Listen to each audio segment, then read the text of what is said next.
Welcome to our web exclusive. I'm Mike Montecalvo along with Eyewitness News analyst Lieutenant General Reginald Centracchio. The Winter Olympics are underway, General, and organizers are facing increased criticism for a variety of issues. We're hearing about security concerns on airports. We're also hearing about the poisoning of dogs in Sochi. So even though you heard a lot about the $51 billion that was spent on security, they are under fire today. They are.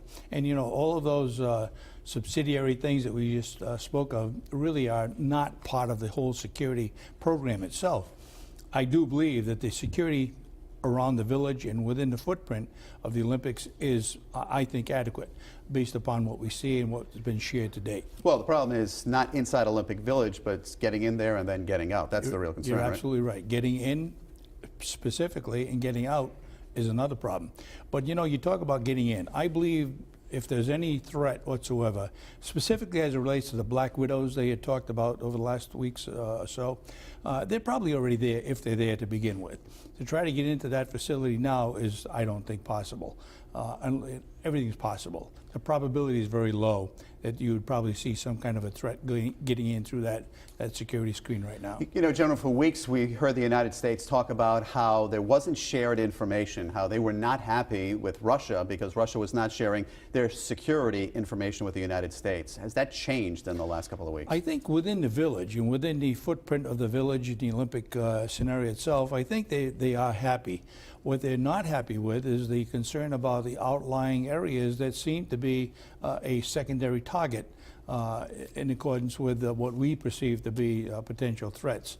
So I don't think we're seeing that kind of information shared outside the Olympic itself. Olympic Village. Well, U.S. officials say they are not concerned about any threats here in the United States, but Homeland Security has issued a warning this week about potential explosives inside thin tubes. We've heard a lot about the toothpaste, but it's not just toothpaste. It's any type of thin tube that's getting on airplanes. Any kind of a thin tube or right now you're allowed 3 ounces or less. Any one of those can be put together in reference to a composite effort to be made once you're on the airplane, because they're authorized to be on the take-on luggage. So if you're able to do that either with 1 or 2 passengers, you can in effect look at it initially and say that's not a threat.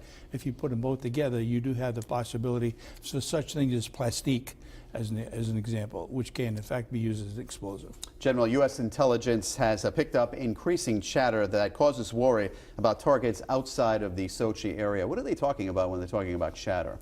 Chatter means that, if you recall, one of the most significant areas they looked at after the fact for 9/11 was the amount of chatter or the amount of communications that they're seeing taking place within the Al-Qaeda or other branches of Al-Qaeda, looking at how much conversation they're having and communications. So when you see an increase in that level, there's always a possibility that they're talking about targets within the area of concern, which is outside the Olympic Village itself. So the chatter that they're talking about is clearly of concern not only to the United States, but every country going into that area. Al-Qaeda is in the news a lot this week. We're going to talk about Syria in just a second, General, but U.S. officials are also worried about Al-Qaeda being around Olympic Village, looking for people that are not happy with what's going on. Right, the recruitment, it's a prime target.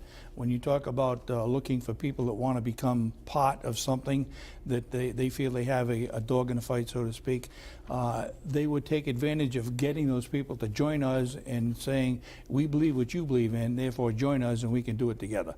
That's a prime recruitment area.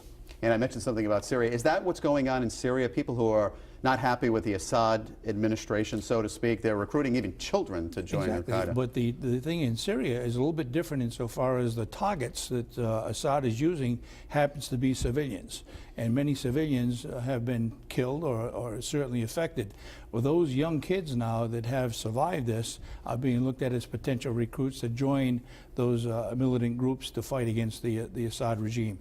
And that's a new, different approach to recruitment, not only as we talked about earlier in Russia, but more significantly in Syria itself. And Syria has complied with only 4% of those chemical weapons. They have a deadline of March to buck up here. That's a changed deadline. It was initially this past month, but I think we need to look at the United States not wanting to take any unilateral action against Syria at this particular point. All right, General Centracchio, thank you for your thoughts. Thanks for watching.